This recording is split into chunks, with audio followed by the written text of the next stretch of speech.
Muy buenos días a todos los presentes. Mi nombre es Óscar Medina Ortiz, yo soy psiquiatra y especialista en medicina del sueño.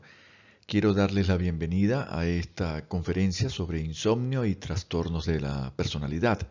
Quería agradecer en primer lugar pues a la Academia Venezolana de Medicina del Sueño por su invitación y a todos ustedes por estar aquí compartiendo hoy con nosotros este tema. Primero que nada quisiera recordar lo que son los trastornos de personalidad. Los trastornos de personalidad al final se van a definir como la forma de ser de la persona, pero esta forma de ser va a generar incomodidad, va a generar alteraciones, sufrimiento, ya sea para la persona o para sus compañeros, sus familiares, sus amigos. Muy bien. Hay algunos autores que dudan de que sea una enfermedad mental. Muy bien. Cuando la enfermedad mental o cuando el trastorno de personalidad no está tan marcado, se habla de rasgos de personalidad que van a determinar ese patrón de personalidad que tiene el individuo y, bueno, define la manera como percibe el mundo, siente, piensa y reacciona, ¿no?, ante los eventos y las situaciones que le suceden a diario. Los trastornos de personalidad, a diferencia de los que muchos podrían pensar, tienen una gran prevalencia, 10 a 13% de la población general. Muy bien. Y el trastorno dependiente es el más frecuente. En los varones va a predominar el antisocial, el narcisista, el esquizoide, mientras que en las damas predomina el histriónico, el límite y el dependiente. Quisiera recordarles, para poder entrar en materia, que los trastornos de personalidad se ubican o se clasifican en tres grupos. Hay un grupo o clúster, como se les puede decir también. El grupo A está caracterizado, o incluimos aquí, los que tienen un comportamiento excéntrico o extraño. Los del grupo B tienden a ser emotivos, teatrales, y los del grupo C se caracterizan por presentar ansiedad, por ser miedosos, temerosos. Mm, Fíjense, quiero describir un poco el grupo A y el grupo C. El grupo B lo dejo para más adelante, ahora la siguiente diapositiva. En el grupo A encontramos el paranoide, esquizoide y esquizotípico. Pues el paranoide se caracteriza, como lo dice su nombre, por ser desconfiado. El esquizoide, por ser una persona solitaria, no tiene miedo a las personas, solamente que no le interesa. El esquizotípico es extraño. Estas personas que se visten de manera extraña, extravagante, o están pensando en esotería, esoterismo, extraterrestres, etcétera. En el grupo C se encuentran ya dijimos, los temerosos. Está el dependiente, que no puede tomar decisiones sin la aprobación de los demás. El evitativo, ansioso, que comparte esta característica con la fobia social. Y el obsesivo, que se caracteriza por su perfeccionismo y lo comparte también con el trastorno obsesivo compulsivo. Si hablamos de insomnio en estos grupos, grupo A y grupo C, tendríamos que tener en consideración que estas características de personalidad que hemos mencionado van a generar ansiedad y van a generar depresión. Así que el insomnio en realidad está relacionado en este grupo de trastornos de personalidad más bien con estos síntomas que generan ellos. Estos síntomas que, si bien no son comorbilidad, podría decirse que son consecuencias de su trastorno de personalidad. Ahora bien, en el grupo B se encuentran aquellos que hemos dicho que son teatrales. Está el antisocial, cuya característica es ser delincuente, el narcisista, el engreído, el que cree que está por encima de los demás, el histriónico, la persona que considera que es el centro de atención en todo, quiere serlo, y el límite. El trastorno límite de la personalidad se caracteriza por ser explosivo, por tener una dificultad en las relaciones interpersonales y creo que, utilizando un término actual de la juventud, es lo que se conoce como una persona tóxica hoy en día. Fíjense que el trastorno límite de la personalidad es el que más se asocia a los trastornos del sueño. Es una personalidad que se caracteriza por inestabilidad emocional, pensamiento extremadamente polarizado y relaciones interpersonales caóticas. Es difícil mantener una relación afectiva. La prevalencia también es alta. Habíamos dicho que hasta el 13%. Bueno, ellos son el 1, de hasta el 6%. Bien, en la población general. Muy bien. ¿Qué pasa con el insomnio en los trastornos de personalidad? Ya lo hemos dicho. Los rasgos patológicos de la personalidad pueden asociarse al insomnio. Cuando hablamos de los grupos A y C, muy bien, se ve que están vinculados a una peor calidad de sueño por el funcionamiento diurno, por la forma como ellos viven el día. Recuerden que las personas duermen como viven en el día. Entonces, se ve la fatiga, aumenta la vigilia nocturna, estar pensando, estar planificando, estar arrepintiéndose de lo que ha hecho en el día, etcétera. Pero especialmente el trastorno límite de la personalidad es el que más se asocia con el insomnio. Vamos a ver qué dicen algunos autores sobre la epidemiología de los trastornos del sueño en el trastorno límite de la personalidad. Son una queja común entre estos pacientes. Cuando acuden a consulta se quejan mucho de que no duermen bien. Pueden estar exacerbados por otros factores, como ya hemos dicho. En realidad, ¿será el trastorno de personalidad o serán las consecuencias, la ansiedad, la forma de ver la vida? O en algunos casos también cuando están en terapia. Porque la terapia les hace, cuando es, por ejemplo, la terapia cognitivo-conductual, que es una de las que más se utiliza, cuando les confrontan, pues genera reacciones que pueden quitar el sueño. Hay una alta prevalencia de comorbilidades en cuanto a salud mental, muy bien, y de acuerdo a algunos estudios transversales, la prevalencia de trastornos del sueño en este grupo de pacientes puede variar entre el 15 y el 95%. Como ustedes ven, es bastante amplio este margen. Bueno, muy bien. ¿Cuáles son las características generales del sueño en este tipo de pacientes? Hay una mala calidad de sueño, con dificultad de la conciliación y del mantenimiento del sueño. Hay un sueño superficial que no es reparador.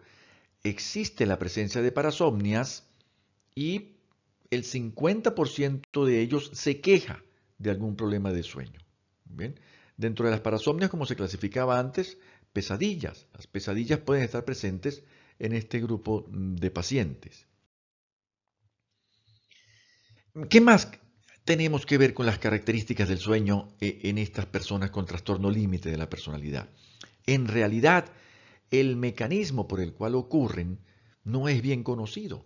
No es bien conocido. Todavía muchos autores se decantan por asegurar y tomar parte en la creencia de que es una alteración del sueño propia del trastorno de personalidad. Sin embargo, hay otros que dicen que probablemente sea debido a las consecuencias y que los trastornos y que las alteraciones del sueño son más bien de los trastornos afectivos o de ansiedad que se pueden relacionar con este tipo de patología. Hay una reducción de la latencia del REM, sobre todo del primer REM. Muy bien. Hay una densidad de REM aumentada durante el primer periodo de este REM. Una densidad y también del tiempo del primer REM. Entonces aparece antes de los 90 minutos y dura menos de lo que debe durar el primer REM. Muy bien. Hay un aumento de despertares y hay una reducción de la eficacia del sueño. Pero ahora bien, ¿esto acaso no es similar a lo que sucede en los problemas afectivos? En la depresión ocurre algo muy similar, muy parecido. Muy bien. Hay una disminución en la latencia del primer REM, aparece antes, y la densidad y todo esto, ¿no? Entonces, viene la disyuntiva. ¿Qué es primero, el huevo o la gallina, ¿no? Es decir, ¿es el trastorno límite de la personalidad como tal o es la depresión y los síntomas depresivos que están dentro de este trastorno límite de la personalidad? Bueno, para responder esto, algunos autores se han dado a la tarea de, bueno, de llevar a cabo algunos estudios. Fíjense que Hafizi hace una revisión, sí, del 2013, hace una revisión muy completa. Para ese entonces habían 12 estudios que comparan las alteraciones del sueño entre pacientes con trastorno límite de personalidad, con y sin depresión, ¿no? Y con controles sanos. Es decir, ¿es del trastorno límite o es de la depresión? Muy bien. Bueno, les voy a mostrar la tabla que reúne a todos estos trabajos. No voy a profundizar en esto. Sin embargo, ¿qué se mide? La continuidad del sueño, la arquitectura del sueño y qué pasa con el sueño REM. Y ellos, todos los autores lo comparan en grupos, por ejemplo, pacientes con depresión, con trastorno límite, pacientes con depresión sin trastorno límite, controles normales, o otros grupos los comparan pacientes borderline, límite, con pacientes con depresión. ¿Qué sucede? Bueno, estos primeros autores no encontraron ninguna diferencia. Las diferencias que se encuentran es cuando se comparan con el grupo control, con los normales, con los sanos. Pero entre ellos no hay diferencia. Muy bien. Aquí, sin embargo, Assad en el 2002 sí encontró algo. Encontró una latencia REM más corta en el grupo 1 que en el grupo 2. Y el grupo 1 son los borderline y el grupo 2 los de depresión. Entonces, él sí encuentra que la latencia es más corta en pacientes límites que en pacientes con depresión. Por supuesto, en los criterios de exclusión estaba que no puntearan para depresiones y se trató de controlar lo más posible el estudio para que los grupos fueran muy independientes al respecto, ¿no? La fuente en sus dos estudios, el de 2001 y 2004, encontró también una mayor duración del sueño REM en el grupo de borderline. Muy bien, cuando lo compara con normales y con pacientes con depresión. Y aquí también, en el 2004, vuelve a encontrar algo parecido. Muy bien, lo mismo. Este grupo es depresión recurrente. Aquí incluye depresión recurrente. Y estos últimos tres autores no encuentran ninguna diferencia de importancia entre ellos. Muy bien. Bueno, este último autor que estaba allí, Bastien, él hace otro estudio y él los divide en cuatro grupos.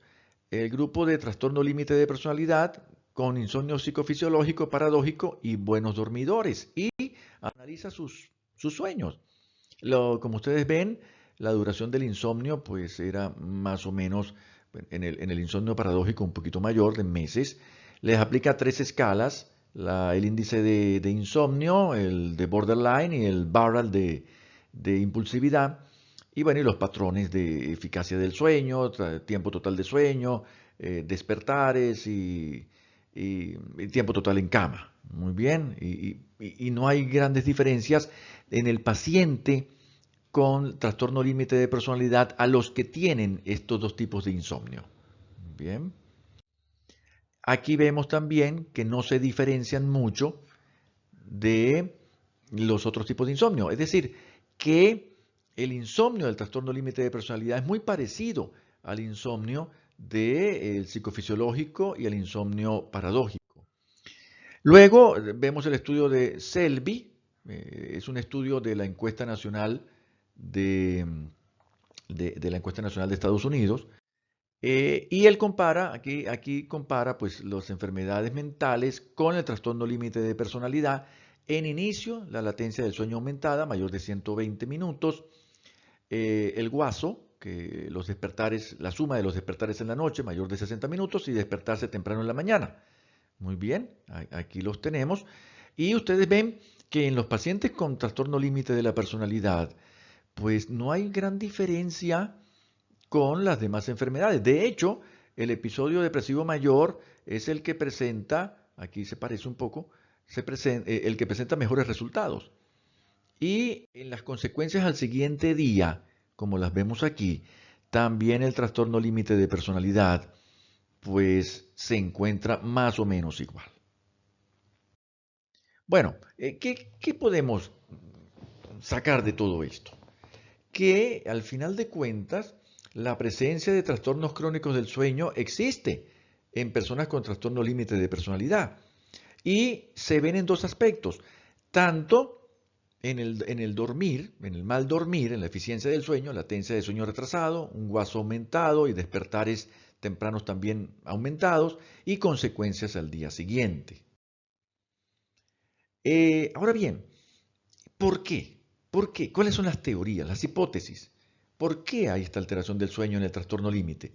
Pues las diferentes razones que se proponen es que las personas con trastorno límite de la personalidad tienen un mal manejo de las emociones, rumiación, conflictos interpersonales durante el día y eso se lo llevan a la cama.